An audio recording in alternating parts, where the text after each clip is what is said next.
Uruguay le llamaron los indígenas.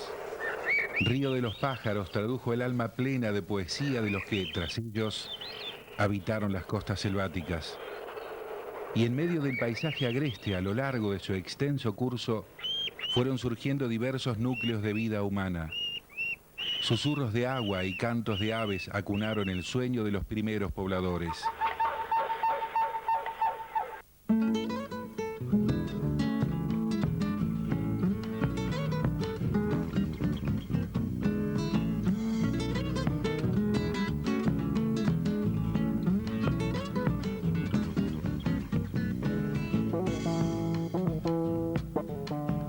En el sureste entrerriano, recostada junto a uno de los riachos que vuelcan sus aguas en el inmenso río, surgió allá por 1783 la villa de Concepción del Uruguay, fundada por don Tomás de Rocamora. Así cuenta nuestro historiador el nacimiento de la ciudad, la vieja villa del Arroyo de la China, ciudad protagonista de nuestra historia grande, la de los inicios a través del esfuerzo de sus hijos. Ciudad federal, la de la Liga de los Pueblos Libres y la República de Entre Ríos. Ciudad republicana, cuna de la organización nacional. Ciudad del pensamiento creador, desde el histórico Colegio del Uruguay a nuestras universidades de hoy.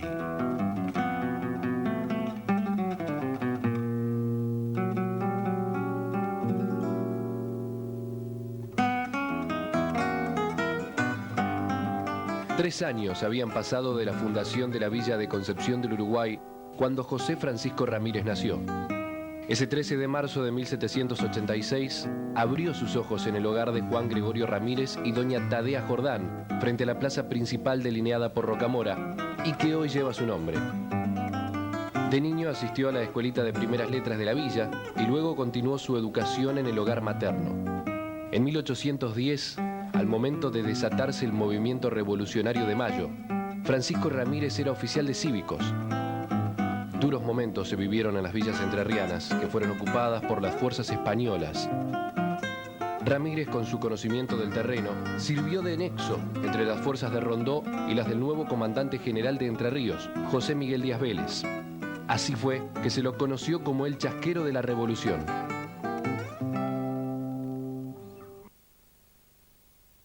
Hacia 1815, las ideas de José Gervasio Artigas, plasmadas en las instrucciones del año 13, se esparcían por el litoral. Libertad, independencia, federalismo, sistema republicano e igualdad se oponían al esfuerzo porteño de imponer un sistema monárquico, centralista y hegemónico. La Liga de los Pueblos Libres fue la organización político-militar que presentó un modelo de país diferente, en esos tiempos primigenios donde se discutía cómo construir ese nuevo país. Artigas fue su protector y Francisco Ramírez, desde la comandancia de Concepción del Uruguay, comenzó su vertiginoso ascenso político y militar. Sobrevino la guerra desde todos los frentes.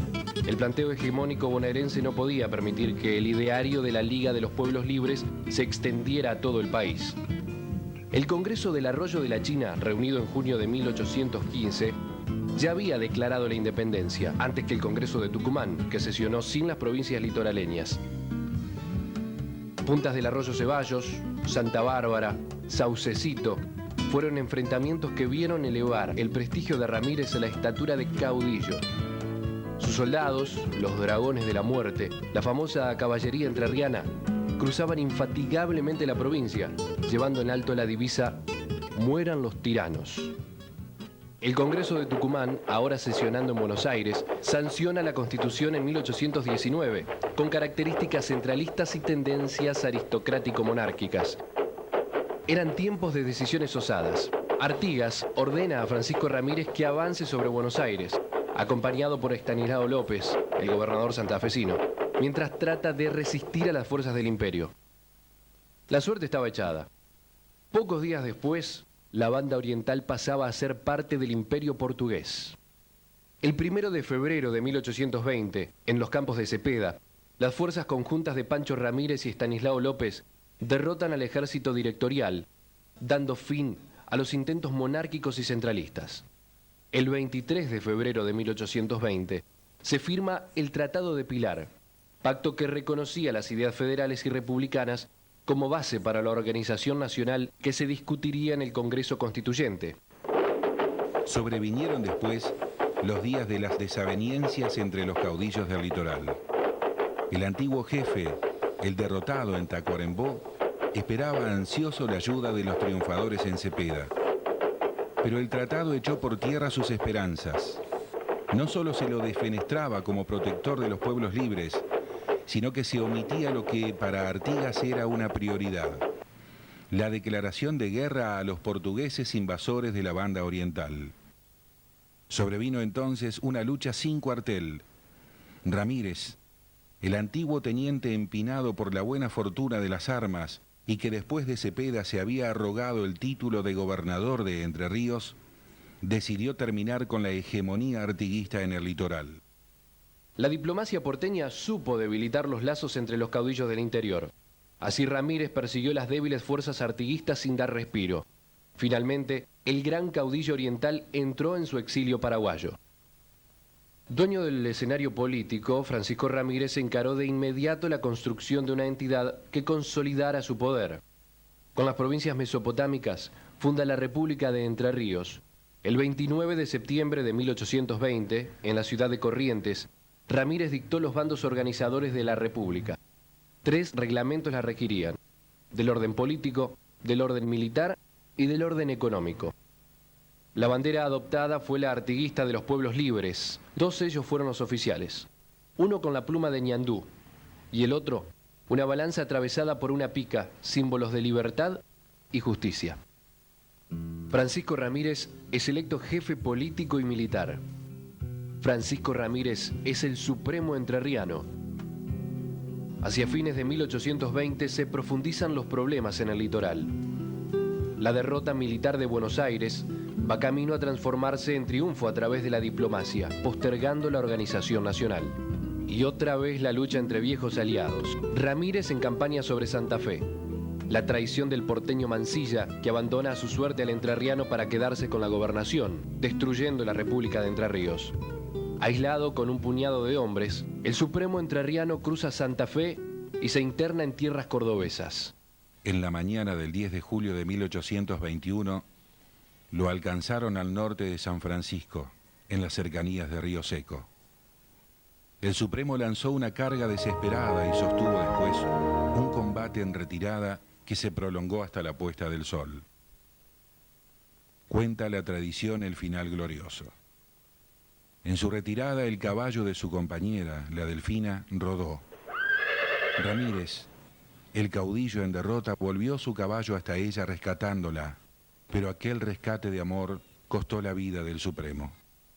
Un certero pistoletazo fue disparado. El Supremo se lleva las manos a la herida y un clavel de sangre comienza a deshojarse entre sus dedos. Luego el caballo, desbocado, lo arroja sobre los pastos duros, cara al cielo. Clavados en lo alto, sus ojos, sin vida, reflejaban el brillo de la primera estrella que encendía su cirio piadoso entre el doliente derrumbe de la tarde. Hoy, la plaza principal de la ciudad de Concepción del Uruguay lleva su nombre. La pirámide que nos identifica lo recuerda. La plaza histórica que 30 años después de su muerte escuchó el bando del pronunciamiento. La plaza que fue testigo de esa decisión política que abriría el camino para la definitiva organización nacional, federal y republicana. Esa idea primigenia de los pueblos libres. El ideal de la República de Entre Ríos. La voluntad plasmada por los gobernadores en el Acuerdo de San Nicolás. La Constitución sancionada en el Congreso Constituyente de Santa Fe en 1853. José Francisco Ramírez, caudillo de los Dragones de la Muerte, jefe supremo de la República de Entre Ríos. Pancho Ramírez, el supremo entrerriano, federal y republicano, hijo de nuestra tierra.